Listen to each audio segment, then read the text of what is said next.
Wrestling is undeniably the greatest thing ever.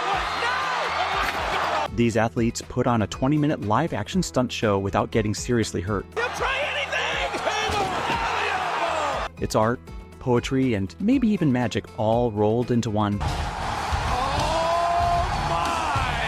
While we might overlook the quirky stuff like Irish whips, some things are just impossible to ignore. Let's dive into 7 ridiculously fake-looking events that totally expose wrestling. Ladder construction. All right, everyone, gather round. It's time to gripe about ladder matches. Back in my day, ladder matches had just one ladder, maybe 2 if we were feeling adventurous. Despite the agonizingly slow climbs, everything made sense from a psychological standpoint. If you're not familiar with wrestling psychology, it means every action should look like the characters are genuinely trying to win the match. Imagine you're in a match where the objective is to climb a ladder and grab a briefcase. You finally have the ring to yourself, but instead of quickly climbing to achieve your goal, you start constructing an elaborate setup just for kicks. And let's be real, this isn't making the original ladder any sturdier. It's not. It's still a ladder on a bouncy ring. We all know you're doing it because that ladder bridge needs to be there for a planned move later.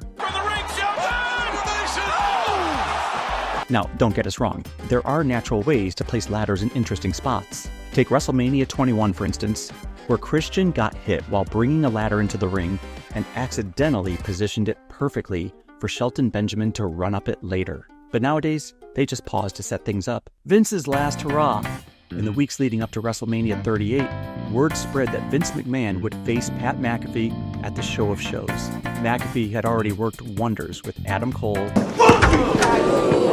And with enough smoke and mirrors, Vince can definitely put on an entertaining show. But as the big show approached, it was decided that McAfee would face McMahon's new protege, Austin Theory! After a perfectly decent match between Theory and the popular sports analyst, McMahon decided he had enough and was going to step into the ring to face McAfee. So he stripped down, did his best Crypt Keeper impersonation, and delivered some of the worst clotheslines you'll ever see in your life. For his finish, he punted a football into McAfee and picked up the 1-2-3. You gotta be fucking kidding me. It made no sense that the guy who just beat a future US champion would lose to a bag of dust. The cherry on top was Steve Austin. What? Uh-oh! Hitting one of the best stunners ever, followed by one of the worst. Even Austin had to laugh at what a fiasco this was. The ref's decision is final. During the World Heavyweight title match between Damian Priest and Seth Rollins, Rollins hit Priest with a Falcon Arrow. Rollins almost never finishes matches with this move, so everyone expected Priest to kick out, but he didn't. The ref counted to 2, then bizarrely stopped. This kind of thing has happened before. Remember WrestleMania 35? The referee counted Ronda Rousey down, even though her shoulders were clearly up.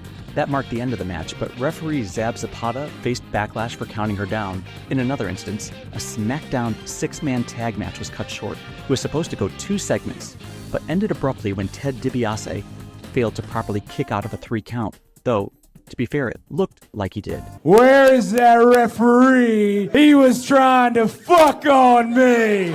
Check your props. When it comes to foreign objects, there are some ridiculous things we're willing to accept.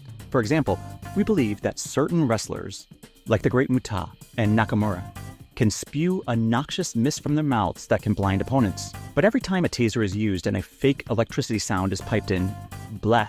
Every time someone holds the end of a bat or a sledgehammer and hits their opponent in the stomach. And every time someone sells getting hit with that ridiculous Spirit Squad plastic megaphone, we all remember Shawn Michaels throwing Marty Jannetty through the barbershop window.